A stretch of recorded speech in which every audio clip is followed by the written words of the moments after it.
Good evening. Tonight we're trying out the Yuengling traditional lager. This is doesn't have a well, when I look for it, Probably not much. yeah, I'm guessing it's well. Let's see how it tastes. Guess the percentage. Percentage. Guessing pretty low. Yeah, That's a shot in the dark. it's nice and Oh, cold. it's amber. Yeah. It's darker than I expected. Let's give this an aggressive pour here. Pretty good head, actually. Mm-hmm. All right.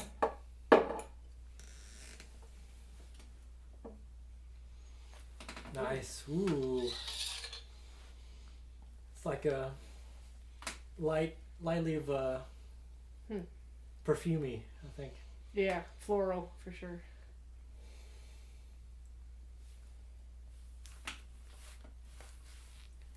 It's like a receding floral smell. Yeah. It's like you're chasing the smell of it. I don't know. That's the feeling I get. Great head. It's Yeah. It's a good color. good traditional. Yeah. Clear, but a darker reddish amber color. It's like it's light on the outside, great head. Yeah. It's gonna get a little bit of where it sticks a little. Yeah. It goes down pretty fast, but well, yours is. Well, this one, like, I yeah, you get poured it really pretty aggressive. heavy, Yeah. All right. yeah. To breaking traditions.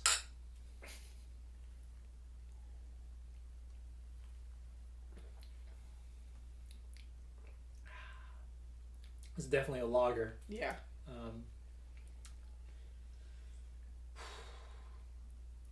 guessing probably this is 5.6%. Oh, I was gonna go less than that. And most, I don't know. Some of them can be. Yeah, they can be a little higher, I guess. Yeah. I'll just say 5. Just that's pretty standard for a. Is that out of Pennsylvania? Am I right on that? Yep. Pottsville, Pennsylvania. I knew it. I know. Those Pennsylvanians. I only knew it because I knew somebody from Pennsylvania, and she was always talked about England Oh, Yuengling before this, it was brought to the rest of the country. So yeah. I was pretty sure it was from there. I don't know. I get a feeling sometimes that the Northeast, like, kind of boasts traditionality. Kind of. But also, like, there's been progression of, like, techniques and flavors and things of that nature to the point where it's... Beer specifically? Yeah, beer Okay. specifically. Like, like, where it seems like kind of antiquated, like the traditional moniker is sort of, just right. kind of, Kind almost of being, traditional. Yeah. kind of being stuck in the past. Yeah. Like maybe something. Maybe there's a slogan that fits that. Yeah, I don't know. It's like their traditionality is their hindrance, sort of. It does smell good. Like this is like it's a slight soapy. Actually, like a soapy. That's yes. That's a yeah.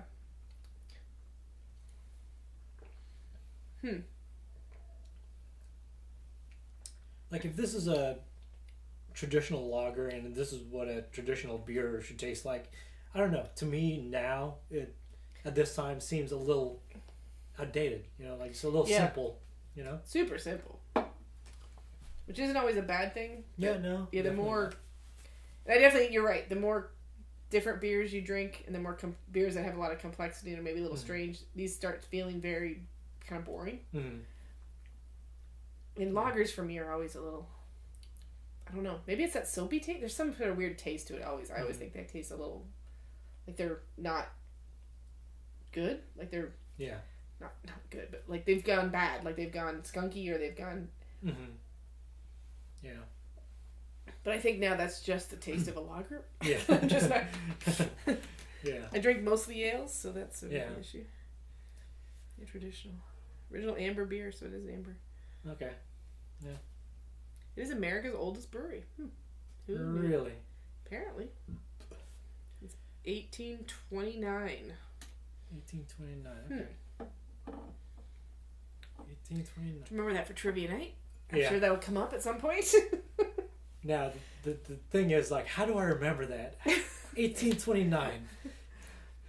That's a hard number to remember, I think. You know? Well, trivia night probably wouldn't be the number. It would be, what is the oldest beer in America? Or this, there was a brewery that started in 1820. What is that beer? Yeah. Yeah. And not that I still remember that. Well, it also depends on how you ask the question. You right. know? So, a couple things we know.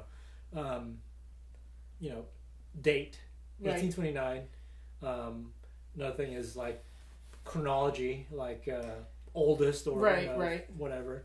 And then there's, like, I guess, not really noun, but, like, the thing, you know, like, it's beer. You know, right. True, yeah. So, to remember, I think dates are harder. Super hard to remember, you know, like without a frame of reference. Right. Oh yeah. If a question was like, "What was the year?" No idea. Yeah. No. Exactly. without having to like hard memorize. Or if it was like within this date range, it sort of works. Or multiple choice, where you can kind of have a guess on it. But yeah. Right. Oh yeah. No, I'm terrible at dates. Yeah. But like the only way I can remember this is like 1829. There's the first and third numbers are 1 and 2, and oh good lord, the second and that's a good fourth remember is that. 8 and 9. You know, that was 1, 2, 8, 9. Wow, that's I would not have thought that. Yeah, that is a smart way to remember that. Yeah, but it's like sort of like meta. I don't know. It's not really meta learning, but like taking something else and they learning through that. What do they call it with? I'm gonna forget it in about 5 minutes. 5. I'll give you a minute and a half. I'm gonna quiz you on that later. We're gonna turn this bottle this way. It's gonna stick to me till the end of my days. But like, what do they call it when you learning using like acronyms, basically, of words like that? And those do stick with you. It's amazing. Like I remember ones from when I was a little kid, and I still remember them. But I feel like the more you get, how do you remember them all? Like, oh yeah. I mean, yeah. I don't have that many, so I sort of, and I don't even remember all of them. That's the thing. There's ones I know I learned, but I still don't know. Yeah. And you know that game, the board game Timelines, is a great game. There's a better one. Which one? Called Chronology. Okay. Is that the one we played with Gunn on New Year's Map It? Map It, yeah. It's the same way. Yeah, it was kind of like that. The geography version of it, yeah. Oh, I love Map It. Yeah. But chronology is dates, but they're not timeline. It's like really big events. Chronology is weird stuff. Like I can't remember some of the stuff, but it was like when was IBM started, or like it's not like giant things you learn in class. It was sort of you have to kind of deduce based on just sort of pop culture stuff. But there is really, and it went back to the BC all the way up to I think it's 2013 or something when it came out. But I don't remember that time. I mean, I just have no recollection of 2013. That's gone. That's just gone.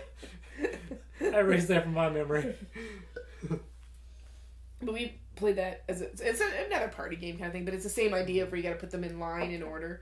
But because they're so random, I feel like there's almost a better chance of getting them right. Because they're just, some of them are just really weird questions. Yeah. But we had fun playing that game. Yeah. Oh man, it's you know that thought about you ask a group of people, you know, like the specifics of a certain date or a certain quantity or you know something specific. They generally can guesstimate like closer to a range, you know, like their median is like close to the right answer, right, you know, like you could ask 100 people, or let's say 1,000 people, the distance between the distance from Fayetteville, Arkansas to Manila, right, Philippines, you know. Jesus. with with a larger number of people, like you can kind of it'll get narrow it good- down. You're right. Yeah, that's true. Well, I guess like the it's, bell curve will like right. is a good range. But I guess that's what statistics is based on. Yeah. The more people, the closer you'll get, because Yeah. there's more chance of getting that. Yeah. I guess. What do you think the distance is between Fayetteville and Manila? I have not a clue.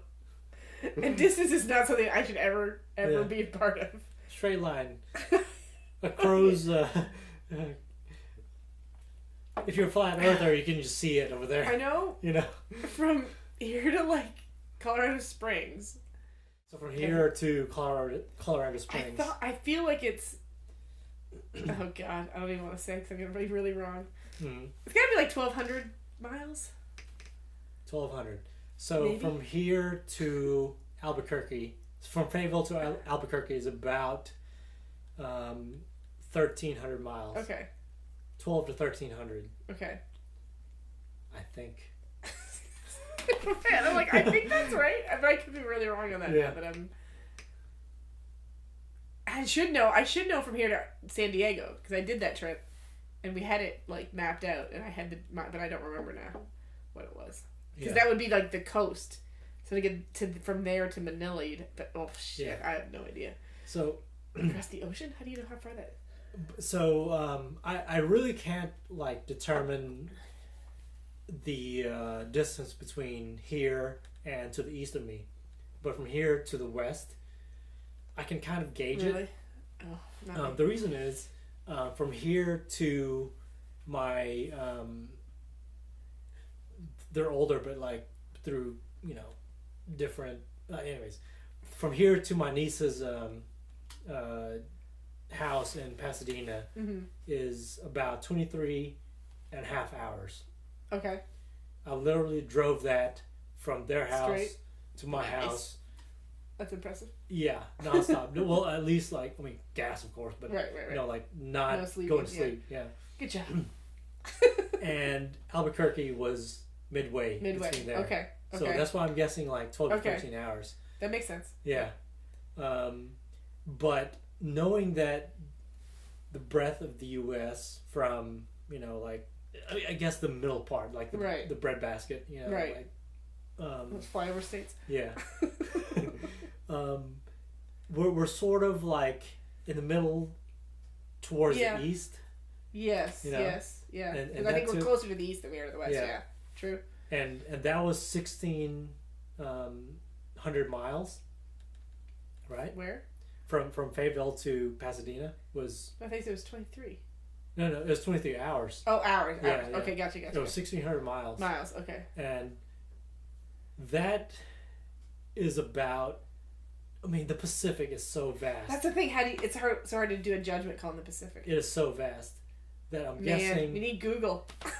1,600 times 5 at the max, but times 4 at the least.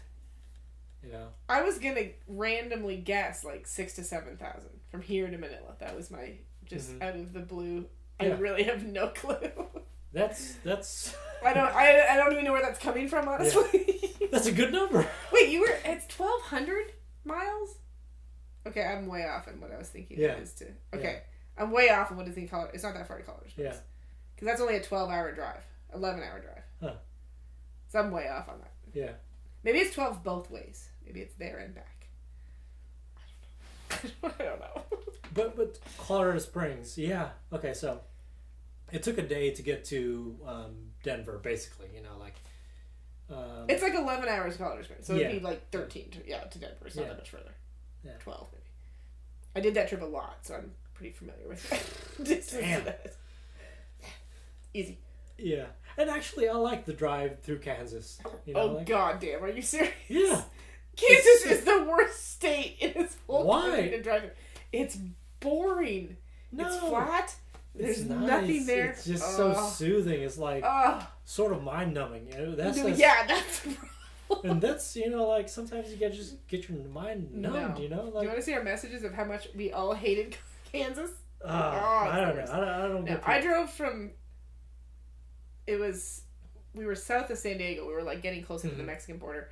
all the way back. And Arizona, and New Mexico, those are the places to drive through. Beautiful. Mountains, those are beautiful. Yeah. Creepy and feeling really scary, like I'm gonna die and no one's gonna save me if I die on the side of this road. But I ran over a snake in Kansas, but driving through New Mexico, man, was really cool. Really like sort of mystic, very like spiritual.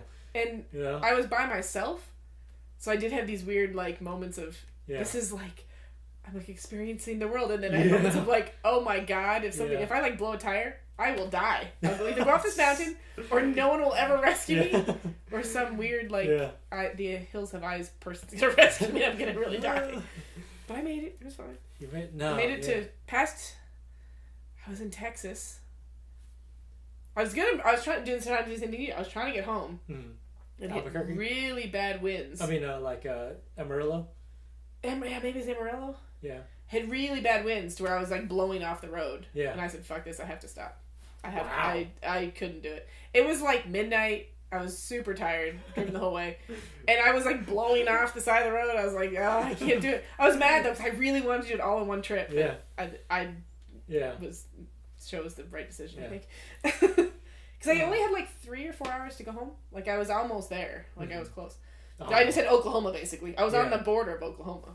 Whatever city that was. I don't even know what city it was. I was driving back from Pasadena and like I got to Amarillo. I was like, fuck it, I'm halfway there. I feel great. Just keep going. Let's go. That's right. Let's go. That's the way to do it. I got home. I'm like in pain. I'm like, I shouldn't have done it. No. Yeah. No, the thing is like you're sitting 23 hours in a car and your knees are like locked in place, like cruise control. You can stretch. Yeah, you can stretch, but still your range of motion is true. From 90 degrees to at most that's true. Like that's true. Not 180 but like barely. 150, That's true. I don't know. I love driving, so I enjoy the alone time, I guess. I don't know. I don't know. I've always lived really far away from everywhere. So in my life I've always had to drive everywhere, so just doing that. Yeah, so well, one tradition I keep is having a good time, like at least once a year. Have a good time. Once a year? Just kidding. Once a week, man. I don't know what you're talking about. I live a sad life. Just kidding.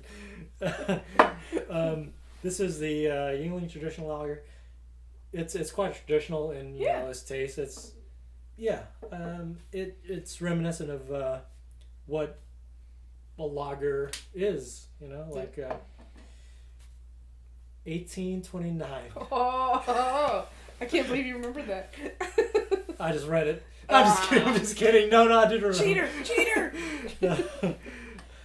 This is one of... Never gonna forget that number, ever. One of the USA's, founding beers, I guess. Yeah. No, well, not really founding, but like long-lasting beers. Yeah. It still exists, so that's pretty impressive. So, try it out and keep your traditions alive.